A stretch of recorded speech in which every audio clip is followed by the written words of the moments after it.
အားလုံးပဲမင်္ဂလာပါ UK Match Day ရဲ့ Facebook နဲ့ YouTube Channel ကနေကြိုဆိုပါရစေ။ဒီကနေ့ရဲ့နောက်ဆုံးရအားကစားသင်းကိုကြည့်ရမယ်ဆိုရင်တော့မနေ့ညကပဲ Euro 2020ပြိုင်ပွဲရဲ့ Semi Final ပထမပွဲကစားခဲ့တဲ့အီတလီနဲ့စပိန်တို့မိနစ်90ထိတေချခဲ့ပြီးတော့မှအချိန်ပေါ်မှာလည်းတေထက်ကြလို့ပနတီဆုံးဖြတ်ရမှာကိုသမားဒူနာရူမာကမိုရတာရဲ့ပနတီကိုဖမ်းလိုက်ပြီးတော့ဂျော်ဂျီညိုရဲ့အဆုံးဖြတ်ဂိုးနဲ့အီတလီဟာ Final ကိုတက်သွားခဲ့တယ်။အဲ့ပွဲမှာအီတလီအတွက်အဖွင့်ကိုသွင်းခဲ့သလိုအကောင်းဆုံးခြေစွမ်းပြတဲ့ Federico Chiesa ကတော့ဒီနေ့ပွဲမှာရရှိခဲ့တဲ့ Man of the Match လို့ခေါ်တဲ့အကောင်းဆုံးဆုဟာအသင်းမှာထင်ဟန်ရသွားတဲ့ဒါယူရိုပြိုင်ပွဲကိုပါလွဲချော်ပြီးကာလရှည်ကြာနားရမဲ့နောက်ခံလူစပင်နီဇိုလာအတွက်ဆိုပြီးပြောလိုက်တဲ့အီလီကစားမတွေအားလုံးကလည်းပွဲပြီးမှာသူ့ရဲ့နံပါတ်4ဂျာစီနဲ့အတူအောင်ပွဲခံခဲ့ကြပြီးတော့အီတလီဟာဆိုရင်ပြည့်2012ခုနှစ်ယူရိုပြိုင်ပွဲအပြီးမှာဒါနောက်ထပ်တစ်ကြိမ် Final ကိုတက်လာခဲ့ပြီးတော့1968နောက်ပိုင်းဘိုးဆွဲနိုင်ဖို့တီကြိုးပမ်းနေတယ်လက်ရှိမှာအပြောင်းရွှေ့အကြောင်းတွေပြောချင်တယ်လက်ရှိကအပြောင်းရွှေ့အကြောင်းကတကယ်ကိုစိတ်ဝင်စားစရာရှိတယ်အထူးသဖြင့်ဈေးကွက်ဖွင့်နေတဲ့အချိန်မှာကစားမတွေအားလုံးကိုအပြန်လဲခေါ်ယူဖို့ကြိုးပမ်းနေကြတဲ့အချိန်ဘိုင်မြူနစ်အသင်းရဲ့ CEO အသစ်ဖြစ်လာတဲ့ Oliver Kahn ပေါ်အားလုံးလည်းသိကြပါတယ်ဂန်ဝင်ကိုသမားကြီးကဘိုင်ယန်ရဲ့ CEO အသစ်ဖြစ်တာဝန်ယူဆောင်ရွက်နေတယ်လက်ရှိမှာပြင်မရေရာမသေးကြတဲ့အနာဂတ်ဖြစ်နေတဲ့တောင်ပန်ကစားမ Kingsley Coman နဲ့ပတ်သက်ပြီးတော့သူထုတ်ပေါ်ပြောကြားလိုက်တယ်25နှစ်ရွယ်ရှိတဲ့ Coman ကိုလီဗာပူးကခေါ်နေပေမဲ့သူတို့ဘက်ကရောင်းချဖို့လုံးဝအစီအစဉ်မရှိသလိုသူ့ရဲ့စာချုပ်တက်တန်းကလည်း3နှစ်ကျန်တဲ့အတွက်မကြာမီချိန်တွင်မှာပဲစာချုပ်တိချုပ်ဆိုနိုင်ဖို့တေချာပေါက်ကျိုးပန်းသွားမယ်လို့ဆိုထားတယ်။ဘိုင်ယန်ဘက်ကနောက်ခံလူ Nicolas Suarez အပါဝင် Leon Goretzka နဲ့ထိပ်တန်းဆင်းရှိတဲ့ကစားမတွေကိုရောင်းထုတ်သွားမှာမဟုတ်ဘဲနဲ့သူတို့အနေနဲ့ကစားမသစ်တွေတောင်ထပ်မံဖြည့်တင်းသွားမယ်လို့ဆိုထားပြီးတော့အပြောင်းရွှေ့နဲ့ပတ်သက်တဲ့အကြောင်းအရာတွေအားလုံးကို Oliver Kahn ကညှင်းဆိုပယ်ချလိုက်တာပါ။ Manchester City ရဲ့နီးပြဖက် Guardiola ကတော့လက်ရှိမှာသူ့အသင်းအနေနဲ့တိုက်စစ်ပိုင်းကိုခေါ်ယူအားဖြည့်ဖို့ကြိုးပမ်းနေတယ်ဒါပေမဲ့တကယ်လို့မရခဲ့ရင်လေသူတို့ဘက်ကဒါပြဿနာမရှိဘူးလို့ဆိုလိုက်တယ်စပိန်နာမည်ကြီးသတင်းစာမန်ဒိုဒီဘိုနဲ့အင်တာဗျူးတစ်ခုမှာဖက်ကွာဒီယိုလာကနွေရာသီဟာကျွန်တော်တို့အဓိကလိုချင်တာကတိုက်စစ်မှုလို့ဆိုထားတယ်ဒါပေမဲ့လည်းတိုက်စစ်မှုမရခဲ့ရင်လည်းသူတို့အနေနဲ့ခြေနှက်တယ်သူတို့လက်ရှိကစားမအင်အားကိုယုံကြည်တယ်တိုက်စစ်မှုတောင်မှပို့ဖို့ဝယ်နိုင်ကြီးနဲတယ်လို့လည်းသူကတော့အရေးအမွေ့ပြောကြားထားပါတယ်ရီယယ်မက်ဒရစ်ရဲ့ဝါရှင်နောက်ခံလူအသင်းကောင်းဆောင်ဟောင်ဆာဂျီယိုရာမို့စ်ကတော့ PSG မှာဆေးစစ်မှုပြုလုပ်လို့အပိသက်ပြောင်းရွှေ့သွားပါပြီ AMC report ရဲ့အဆိုအရ PSG နဲ့သူတို့ကြားမှာဆေးစစ်မှုကယူပြီးသွားပြီတစ်ချိန်တည်းမှာပဲ Real Madrid အသင်းကနေထွက်ခွာပြီးတဲ့အခါမှာ Ramos နဲ့ Paris Saint-Germain ရဲ့နောက်ထပ်ခေါ်ယူတဲ့ကစားမတစ်ယောက်ဖြစ်လာပါတယ်ဒါ Real Madrid အသင်းကနောက်ထပ်အနေနဲ့ Manchester City ရဲ့တောင်ပန်ကစားမ Raheem Sterling ကိုလိုချင်တယ် Sterling ကတော့အားလုံးလည်းသိထားတယ်လက်ရှိယူရိုမှာခြေစွမ်းပြနေသူပါဒါပေမဲ့လည်း26နှစ်အရွယ်ရှိတဲ့ကစားမကကလပ်သင်းနဲ့တက်တန်းတိုးဖို့အတွက်အသင်းဘက်ကကြိုးပမ်းနေပေမဲ့သူ့ကို Hurricane ကိုခေါ်ယူဖို့အလိုက်ပေးကားလန်းနေဆိုတဲ့အချက်တစ်ချက်ကိုသူကဒေါသထွက်နေတယ်လက်ရှိမှာတော့ Real ကိုပြောင်းဖို့လုပ်မလားအသင်းကထွက်ခွာမလားတင်းနေတွက်နေပေမဲ့ Carlo Ancelotti ကတော့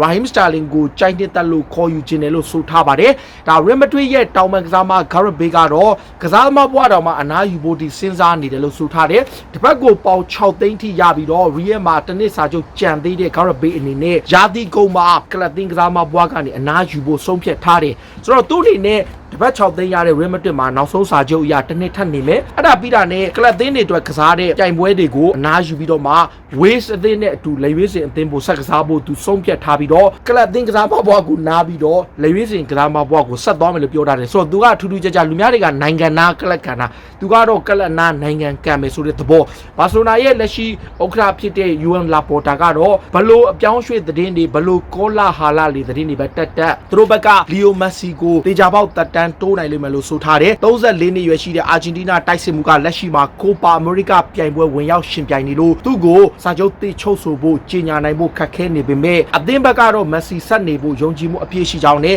တေချာပေါက်သူစာချုပ်ချုပ်ဆိုလိမ့်မယ်လို့ဆိုထားပါတယ်လက်ရှိမှာတော့ Manchester United ကဘယ်နောက်ခံလူရှော်ခြေစွမ်းပြနေတယ်တစ်ချိန်တည်းမှာပဲAlex Telles ပါရှိနေတဲ့အတွက် Brandon Williams ကိုအငှားချမယ်။ Southampton အသင်းကသူ့ကိုလိုချင်တယ်။ဘာကြောင့်လဲဆိုတော့ Ryan Bertrand ကိုထွက်ခွာခွင့်ပေးထားတော့သူတို့အနေနဲ့ကစားမတစ်ယောက်လိုတယ်။အသက်20အရွယ်ရှိတဲ့ Brandon Williams ကို United ကနေခေါ်ယူဖို့သူတို့ဘက်ကကြိုးပမ်းနေတယ်ဆိုပြီးဆိုထားလို့ Manchester United ကလည်းအငှားချဖို့ထိစဉ်းစားထားတယ်လို့ Daily Mail သတင်းစာမှာဖော်ပြထားပါတယ်။ United ရဲ့နောက်ခံလူဟောင်းလည်းဖြစ်တဲ့အသင်းကောင်းဆောင်ဟောင်းဖြစ်တဲ့ Vidic ကတော့သူတို့ရဲ့လက်ရှိအသင်းကောင်းဆောင်ဒါမကွာယာအနေနဲ့ထိပ်တန်းအဆင့်ရှိတဲ့ level တစ်ခုကိုရောက်ဖို့ဆိုရင်အောင်မြင်တဲ့စူဖလားတစ်ခုရယူပြဖို့လိုအပ်တယ်လို့ဆိုထားတယ်မကွာယာကိုသူကအကြံပေးလိုက်တာကအင်္ဂလန်နဲ့တူအောင်မြင်မှုရဖို့က လပ်သေးနဲ့တူအောင်မြင်မှုရမှသာသူ့ကိုထိတ်တန်းဆင်းရှိတဲ့ကစားမအဖြစ်အားလုံးကသတ်မှတ်ကြမယ်လို့သူကဆိုခဲ့တာလည်းဖြစ်တယ်ယူရို2020ပြိုင်ပွဲမှာအင်္ဂလန်အသင်းနဲ့တူကြော်ကြားနေတဲ့လူငယ်ကစားမလေးတယောက်ရှိတယ်အဲ့ဒါကဘယ်သူလဲဆိုတော့ယောရှာယာဖီယာလို့ဆိုပြီးနာမည်ပေးထားတဲ့ကလာဗန်ဖိလစ်ပ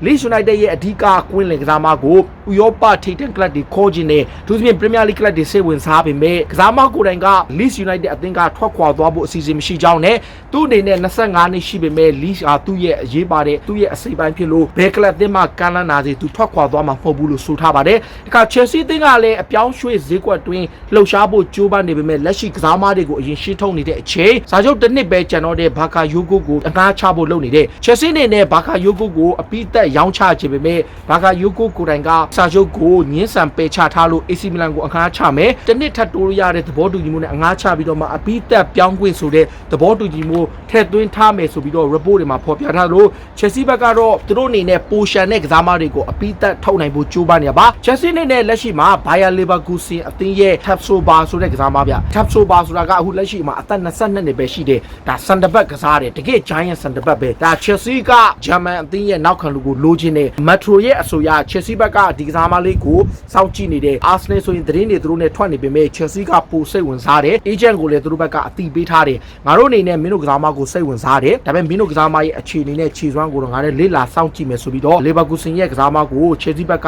ကြိုးပမ်းနေတဲ့ Chelsea အသင်းကိုလက်ရှိမှာဘာဆိုနာအသင်းကသူတို့ရဲ့တိုက်စစ်မှု Antoine Griezmann ကိုခေါ်ခြင်းကခေါ်နိုင်တယ်ဆိုပြီးတော့ကမ်းလှမ်းထားတယ်အဓိကက Antoine Griezmann ကဘာဆိုနာအသင်းမှာဆက်ရှိဖို့လိုလားပေမဲ့လေစာချုပ်ပါအချက်လက်ရရောလောက်ခလာစာမြင်မာတဲ့အတွက်ဘာဆိုနာနဲ့ခက်ခဲနေတယ်သူတို့မှာကစာချုပ်ချုပ်ဆိုထားတဲ့ Eric Garcia တို့ Memphis Depay တို့စာချုပ်အကွဲတို့လို့ကစားမတွေကိုမှတ်ပုံတင်ဖို့အတွက်လောက်ခလာစာမြင်တဲ့ကစားမတွေကိုရှင်းထုတ်နေရတယ်အဲ့ထဲမှာဒါ Antoine Griezmann နဲ့ပါသွားနိုင်တယ်ဆိုတော့ဘာဆိုနာအသင်းဘက်က Chelsea အသင်းအနေနဲ့စိတ်ဝင်စားလို့ရှိရင် Antoine Griezmann ကိုခေါ်ယူနိုင်တယ်ဆိုပြီးတော့ Daily Star မှာဖော်ပြထားတယ်အဓိကကဘာဆိုနာက Messi ရဲ့စာချုပ်ကိုသာဆုံးသက်နိုင်ဖို့ကြိုးပမ်းနေတဲ့အတွက်ကြောင့် Chelsea ကို Griezmann ကိုခေါ်ချင်ခေါ်လို့ရတယ် Chelsea က Haaland ကိုစိတ်ဝင်စားတဲ့အတွက်ကြောင့် Griezmann ဟာသူတို့ရဲ့ second option ဖြစ်လာနိုင်တယ်လို့ Daily Star ကဖော်ပြထားပါတယ်ဒါ Premier League က Aston Villa အသင်းကလက်ရှိမှာ Copa America ဗိုလ်ပွဲကိုရောက်ထားတဲ့ကစားမ2ယောက်ရှိတယ်သူတို့ရဲ့ကွင်းလယ်ကစားမ Douglas Luiz နဲ့ Emi Martinez ပေါ့လက်ရှိမှာ Villa ကဒီနေ့ရာသီအတွက်ပြင်ဆင်ပြောင်းလဲမှုတွေအများကြီးလုပ်ဖို့ရှိတဲ့အခါ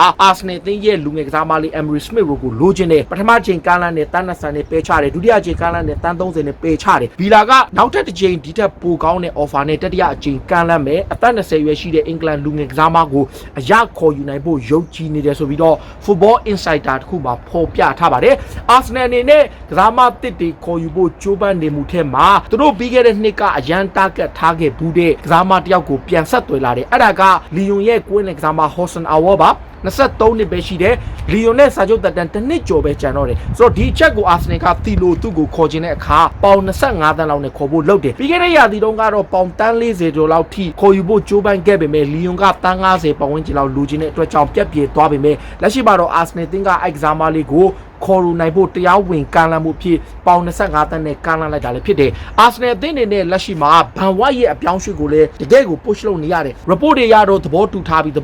းလို့ဆိုထားပေမဲ့ Brighton အခြေစိုက်သတင်းစာတစ်ခုကတော့ Arsenal နဲ့ Van White ကြားကသဘောတူညီမှုကလုံးဝမရှိသေးကြောင်းနဲ့သူတို့ဘက်ကဘာမှလက်ခံထားခြင်းမရှိသေးဘူးလို့ဆိုတဲ့ဒါပေမဲ့ Britain media တော်များများမှာတော့ Arsenal ဟာသဘောတူထားပြီးလို့ဆိုပေမဲ့ပေါင်တန်း90နဲ့အပြောင်းရွှေ့ဟာယူရိုပြီးမှပဲအတိအကျသိရဖို့ရှိပါတယ်လီဗာပူးအသင်းအနေနဲ့နာပိုလီရဲ့တောင်ပံကစားမဇလင်းစကီကိုတာဂက်ထားနေတယ်ဇလင်းစကီကလက်ရှိမှာ28နှစ်ရှိပြီပြီးခဲ့တဲ့ရာသီတုန်းကဆိုရင် CDA မှာ8ဂိုးသွင်းပြီးတော့10ဂိုးဖန်တီးပေးထားတယ်လက်ရှိပိုလန်မှာလည်းတကယ်ကောင်းခဲ့တယ်ယူရိုမှာလည်းအတိုင်းအတာတစ်ခုထိခြေစွမ်းပြတဲ့သူကိုလီဗာပူးဘက်ကလိုချင်တယ်လီဗာပူးအနေနဲ့မာလန်ကိုလိုချင်ပေမဲ့မာလန်ကဘူရီရှာဒေါ့မန်ကိုပြောင်းဖို့နီးစပ်လာတာကြောင့်ဇလင်းစကီကဘက်ကိုလိုက်နေတယ်လို့လာဂက်စတာဒဲလိုစပေါ့မှာဖော်ပြထားတယ်လီဗာပူးဘက်ကလက်ရှိမှာသူတို့နွေရာသီမှာအရန်လိုချင်တဲ့ကစားမကခီလီယန်အမ်ဘပ်ပေလို့ကစားမကိုခေါ်နိုင်ဖို့ဆိုတာတိတ်ခတ်ပါတယ်ဒါပေမဲ့ ESPN ရဲ့ report အရလီဗာပူးဟာအမ်ဘပ်ပေကိုခေါ်ယူဖို့တန်းစီနေတဲ့တန်းစီစရာမှာထိတ်မာတောင်ရောက်နေပြီးတော့ဦးစားပေးရှေ့ဆုံးရောက်နေတယ်လို့ဆိုထားတယ်22နှစ်ရွယ်ရှိတဲ့ပြင်သစ်လူငယ်တိုက်စစ်မှုကိုကလော့ကအရန်လိုချင်တယ်ဒါပေမဲ့ကစားမတယောက်ရဲ့စာချုပ်တစ်နှစ်ပဲကျန်တဲ့အချိန်မှာလာဇာရောပြောင်းရွှေ့ခြင်းပါအများကြီးပေးရနိုင်တယ် PSG ကတော့သူ့ကိုပေါင်တန်း150နဲ့220ကြားရရင်ပြန်ထုတ်ဖို့ရှိပေမဲ့လီဗာပူးဘက်ကအဲ့လောက်ပေးပါမလားလီဗာပူးကတော့စိတ်ဝင်စားစေရှိတယ်အင်တာမီလန်အသင်းရဲ့ဝါရစ်နောက်ခံလူအာလက်ဆန်ဒါ ခေါ်လာရောပေါ့ဒီကစားမကတော့အားလုံးသိတယ်မန်စီးတီးမှာလည်းကစားတယ်လာဇီယိုမှာလည်းကစားတယ်ရိုးမာမှာလည်းကစားတယ်လက်ရှိမှာအင်တာကဝါရင်နောက်ခံလူခေါ်လာရောကိုနောက်ထပ်တစ်နှစ်သက်တမ်းတိုးစာချုပ်ချုပ်ဆိုလို့အင်တာမီလန်အသင်းမှာဆက်ရှိတော့မှာပါထော်တန်အသင်းကလည်းအပြောင်းရွှေ့မှာ keep quiet ဖြစ်နေတဲ့အချိန်ဘာဆိုနာကနေလာစာများလို့ထုတ်ပေခံရနိုင်တဲ့ကွင်းလေကစားမဖျားနှစ်ဘက်ကိုလှည့်လာတယ်ဖျားနှစ်ကတော့ဒါ Juventus ကအားကစား director ဟောင်းဖြစ်တဲ့ Fabio Paratici ရဲ့ request လုပ်မှုကြောင့် Daniel Levy ကခေါ်ဖို့စဉ်းစားလာတာဖျားနှစ်ကို Juventus ကဘာဆိုနာကိုရောင်းချပြီးတဲ့အချိန်မှာဘာဆိုနာမှာနေရာမရဘူးဆိုတော့ဘာဆိုနာအသင်းကနေထော်တနန်ကအရာခေါ်ယူဖို့ကြိုးပမ်းလျက်ရှိတယ်လို့ဆိုထားလို့ထော်တနန်အသင်းအနေနဲ့ထိုက်တဲ့နေကလာမှုအသင်းရှိတယ်လို့ဆိုထားပါတယ်ထော်တနန်ဟာလက်ရှိမှာတော့ဆောင်းတန်ရဲ့နောက်ခံလူယာနစ်ဗက်စတာကာကိုလိုချင်တယ်ယာနစ်ဗက်စတာကာကိုလိုချင်တဲ့အချက်ကထိုဗီအော်ဒါဘာဒါထွက်မယ်တကယ်လို့ဒါဗင်စီဆန်ချက်ပါထွက်မယ်ဆိုရင်သူတို့အနေနဲ့ခံစီမှုကောင်းကောင်းတာကတ်ထားနေတယ်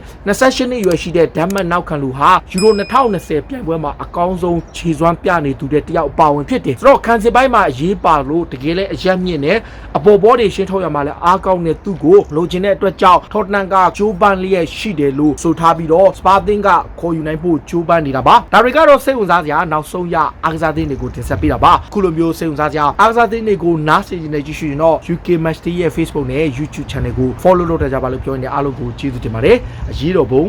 အောင်ရမည်